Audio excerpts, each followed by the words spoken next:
President Trump touting his successes in his first State of the Union and outlining an aggressive agenda with confidence.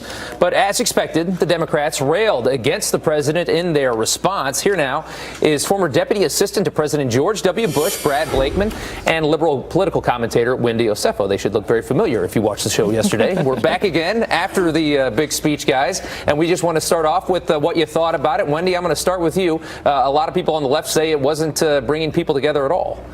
You know, and I would have to agree with that. And this was part of my comments yesterday. Is it's all about this rhetoric of him saying that he wants to bring people together. But what do those policies say? So it sounded great. It sounded, you know, really fascinating.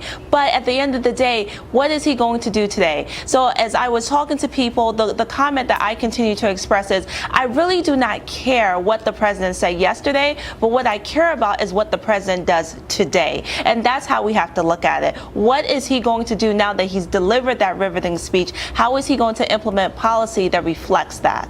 Okay, Brad, what did you think of the speech? Look, I give him an A. I thought he was a statesman. Compared to the Democrats, literally, they stood for nothing. It was shameful. And the Democrats should be very ashamed of themselves the way they comported themselves in the disrespect they showed the president. You know, Wendy said she'd like to see the president's words turned into action. And I'll remind her, the president doesn't act alone. We need Democrats. And Democrats need to take the president's hand. He's willing to extend it in a spirit of bipartisanship for the nation. And if the Democrats don't do it, it's a tremendously missed opportunity. Okay. Well, guys, you know, as we might have expected, the most partisan issue that we have right now is immigration. The biggest boo that at least I heard all night long was when he talked about ending chain migration when he was discussing immigration in this country. Wendy, I want to start with you. Did last night's speech make it tougher to get that immigration deal, even though the president has now said he'll allow 1.8 million people to become citizens of this country? I think it makes it tougher, and I think that that whole bipartisan language that they were talking about coming together in a bipartisan manner, it really puts it on the back burner, and I think that that's an issue. And just to Brad's point, I want to remind Brad that the Republicans have the House, the Republicans have the Senate, and the Republicans have the executive branch. So yes, he needs help from the Democrats, but don't forget who is running our government right now. And let's not make this a Democrat issue as far as sitting on their hands. This is something that has been done for all of the State of the Unions, where whatever branch is in power usually does not clap for the president if he is in an opposing political party. So it's not a Democrat or Republican thing. This is just tradition here. Well, Brad, putting 1.8 million on the table as a number is a fascinating move, and I think it shows that the president doesn't really care how many people we give amnesty to as long as he gets that wall. That wall is what he promised. He's going to make it happen. How can the Democrats turn this deal down if he even adds to that, maybe even more than 1.8 million?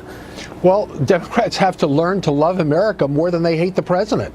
They need to come to the table in good faith. Look, these are problems that exist in our country. They're not Republican problems. They're not Democratic problems. They're shared problems. So we have to come to a common solution on how to do it. There's no doubt that we have to solve immigration, but it's not just one thing. It's not just DACA, which Obama created out of whole cloth, that is unconstitutional and dumped it on the next president. It's talking about chain migration and lottery system, which is unfair, and also dealing with the dreamers fairly and equitably.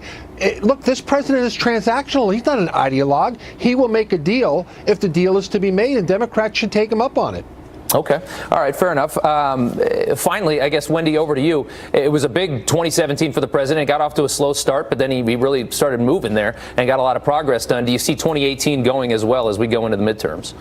I would hope it goes really well for him because, as you rightfully said, this is the midterms. Any president that has come in around the midterms, they often lose seats. And right now, being that he has the lowest approval rating in modern history, it's looking like the Republicans may lose more seats than we've seen in the past. So he needs to get this infrastructure bill really going, because that's something that can gain bipartisan support. But I just want to remind everyone that this country will run out of money a week from Thursday. That's still something that we have to address. And with that comes DACA. So how we deal with those two issues is going to really have important ramifications on how he moves forth for 2018. Brad, what do you think about 2018? How's it looking? Look, I think Americans vote with their pocketbooks. And when they walk into that voting booth, they're going to ask themselves, am I better off today than I was last year? Or the year before that, or the year before that. And I clearly think they're going to say Donald Trump delivered. I feel it in my checkbook. I feel it in my optimism. And at the end of the day, Donald Trump is going to get the credit for doing what he said he was going to do. And I think everybody's got one's feeling it in their 401k right now. Guys, thanks so much for coming on this morning. We appreciate it. Twice, 2 mornings in a row. Good to see you both. Thank you.